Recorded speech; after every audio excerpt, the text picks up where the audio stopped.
कहानी शुरू होती है अरबों साल पहले। उस समय अंतरिक्ष में एक विशाल बादल था, गैस और धूल से भरा हुआ।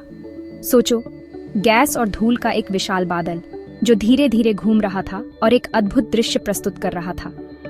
यह बादल एक कॉस्मिक नर्सरी था, जहां नए तारे और ग्रह बनने की प्रक्रिया शुरू हो रही थी। इस कॉस्मिक नर्सरी को हम सोलर नेबुला कहते हैं, जो हमारे सौर मंडल का जन्म स्थान था। फिर एक जबरदस्त घटना घटी, जैसे सुपरनोवा एक्सप्लोजन, जिसने इस बादल को हिलाकर रख दिया। इस विस्फोट के कारण नेबुला अपने आप में कोलैप्स हो गया और गैस और धूल एक जगह इकट्ठा होने लगे। जैसे जैसे बादल सिकुड़ता गया, वह तेजी से घूमने लगा और इसके केंद्र में एक घना क्षेत्र बनने लगा। इस घने क्षेत्र के बीच में एक तारा पैदा हुआ, हमारा अपना सूरज। ये तारा धीरे धीरे और भी चमकदार और गर्म होता गया। सूरज की तेज गर्मी और रोशनी ने बची हुई गैस और धूल को दूर धकेल दिया, जिससे आसपास का क्षेत्र साफ हो गया। इस प्रक्रिया ने ग्रहों के बनने का रास्ता साफ कर दिया। धीरे धीरे गैस और धूल से छोटे छोटे पिंड बनने लगे, जो बाद में ग्रह बने। यह किसी अद्भुत चीज की शुरुआत थी। हमारे सौर मंडल का निर्माण हो रहा था और इसके साथ ही जीवन की संभावनाएं भी जन्म ले रही थीं। और अधिक अद्भुत सामग्री के लिए कृपया हमारे चैनल को सब्सक्राइब करें। जब सूरज चमकने लगा तो बचा हुआ धूल और गैस उसके चारों ओर घूमने लगा।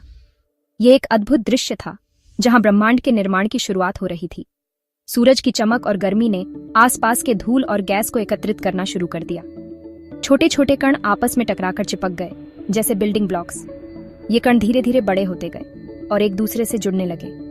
इस प्रक्रिया में छोटे पत्थर और धूल के कण एक साथ मिलकर बड़े पिंड बनाने लगे। समय के साथ ये क्लम्प्स बड़े होते गए। ये क्लम्प्स एक दूसरे से टकराते और जुड़ते रहे, जिससे उनका आकार और भी बड़ा होता गया। इस प्रक्रिया को अक्रीशन कहते हैं, जिसमें छोटे छोटे कण एकत्रित होकर बड़े पिंड बनाते हैं। अक्रीशन नाम की प्रोसेस से ये ज्यादा से ज्यादा मटेरियल को अपनी तरफ खींचते गए। गुरुत्वाकर्षण बल ने इन पिंडों को और भी बड़ा बना दिया, जिससे वे और भी अधिक सामग्री को अपनी ओर खींचने लगे। इस प्रकार ये पिंड धीरे धीरे ग्रहों का रूप लेने लगे। धीरे धीरे ये बढ़ते हुए क्लम्प्स ग्रह बन गए। ये ग्रह अपने प्रारंभिक चरणों में थे और उनके आकार और संरचना में निरंतर परिवर्तन हो रहा था।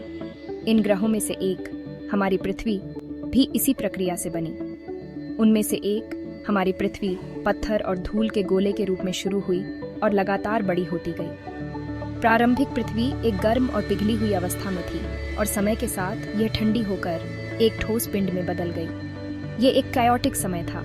चारों तरफ टक्करें हो रही थीं। प्रारंभिक सौर मंडल में बहुत सी टक्करें और विस्फोट हो रहे थे, जिससे ग्रहों का निर्माण और विकास हो रहा था। इन टक्करों ने ग्रहों की सतह को आकार दिया और उन्हें स्थिर किया। लेकिन इस कॉस्मिक डांस से हमारे ग्रह ने आकार लेना शुरू कर दिया। यह एक अद्भुत प्रक्रिया थी, जिसमें ब्रह्मांड की शक्तियों ने मिलकर हमारे ग्रह को बनाया। इस प्रकार पृथ्वी ने अपने प्रारंभिक चरणों से गुजरते हुए एक स्थिर और जीवन योग्य ग्रह का रूप लिया। पृथ्वी को पिघले हुए पत्थर के एक विशाल गोले के रूप में कल्पना कीजिए, जो लाल रंग का गर्म है। गर्मी एस्ट्रॉइड्स और कॉमेट्स की लगातार बमबारी से आती थी। इन टक्करों ने बहुत ज्यादा ऊर्जा पैदा की, जिससे पृथ्वी पिघली हुई अवस्था में रही। पृथ्वी के अंदर गहरे रेडियो एक्टिव एलिमेंट्स डिके हुए और भी ज्यादा गर्मी पैदा की। इस तेज गर्मी ने ग्रह को लाखों सालों तक तरल अवस्था में रखा। हमारे युवा ग्रह के लिए यह एक ज्वलंत और अस्थिर शुरुआत थी, लेकिन यह पिघला हुआ चरण पृथ्वी के भविष्य के लिए बहुत महत्वपूर्ण था। शुरुआती सौर मंडल में पानी ज्यादातर बर्फ के रूप में था। इसे एस्ट्रॉइड्स और कॉमेट्स द्वारा ठंडे बाहरी क्षेत्रों से लाया गया था। इन बर्फीले पिंडों ने युवा पृथ्वी पर बमबारी की और अपना कीमती कार्गो पहुंचाया। हर इम्पैक्ट ने बर्फ को भाप में बदल दिया, जिससे एक स्टीमी एटमॉस्फेयर बन गया। जैसे जैसे पृथ्वी ठंडी हुई, ये भाप कंडेंस होकर बारिश के रूप में गिरी। लाखों वर्षों में इस बारिश ने पहले महासागरों को भर दिया, जिससे नीला ग्रह बना, जिसे हम जानते हैं और प्यार करते हैं। सेक्शन 5, चांद का नाटकीय आगमन। पृथ्वी के इतिहास के शुरुआत में एक बहुत बड़ी घटना घटी। थिया नाम का एक मंगल ग्रह के आकार का ऑब्जेक्ट हमारे ग्रह से टकराया। इम्पैक्ट बहुत जबरदस्त था, जिससे डेब्री अंतरिक्ष में चला गया। ये डेब्री पृथ्वी के ग्रेविटेशनल पुल में फंस गया और धीरे धीरे आपस में जुड़ गया।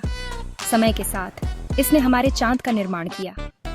यह इम्पैक्ट थ्योरी बताती है कि चांद की संरचना पृथ्वी से इतनी मिलती जुलती क्यों है। यह उन नाटकीय घटनाओं की याद दिलाता है जिन्होंने हमारे सौर मंडल को आकार दिया। सेक्शन 6, पृथ्वी की ठोस नींव। यह कहानी हमें पृथ्वी के निर्माण की गहराई में ले जाती है। जैसे जैसे पृथ्वी ठंडी हुई, एक रिमार्केबल बदलाव आया। प्रारंभिक पृथ्वी एक गर्म, पिघली हुई गेंद थी, लेकिन समय के साथ ये ठंडी होकर एक ठोस सतह में बदल गई। लोहे और निकल जैसे भारी तत्व केंद्र की ओर डूब गए। यह प्रक्रिया पृथ्वी के आंतरिक भाग को आकार देने में महत्वपूर्ण थी। इससे पृथ्वी का कोर बना।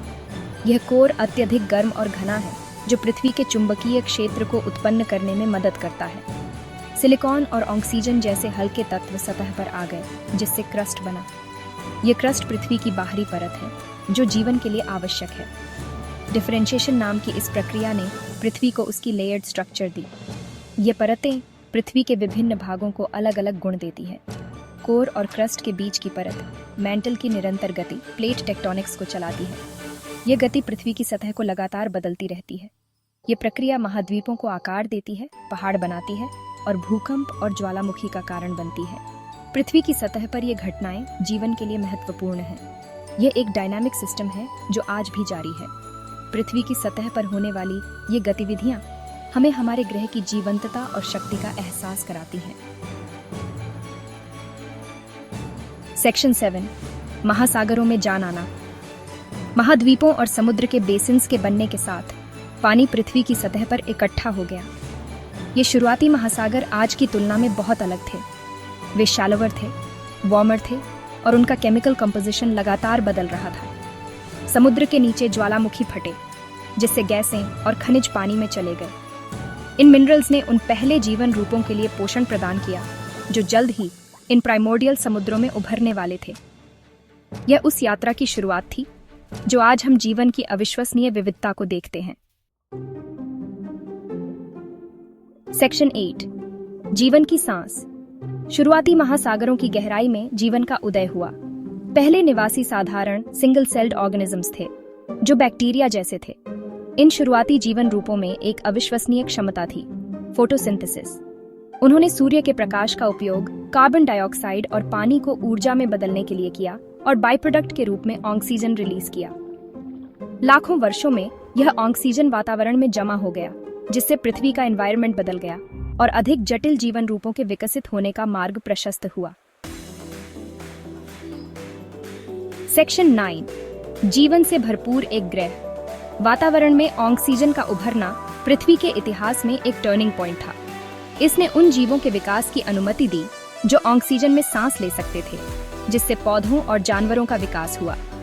पहले सिंगल सेल्ड ऑर्गेनिजम्स से लेकर आज जीवन की अविश्वसनीय विविधता तक पृथ्वी की कहानी निरंतर परिवर्तन और विकास की कहानी है। जियोलॉजिकल प्रोसेसेस, एटमॉस्फेरिक कंडीशंस और जीवन के विकास के नाजुक संतुलन ने जीवन से भरपूर एक ग्रह बनाया है जो ब्रह्मांड के अजूबों का प्रमाण है।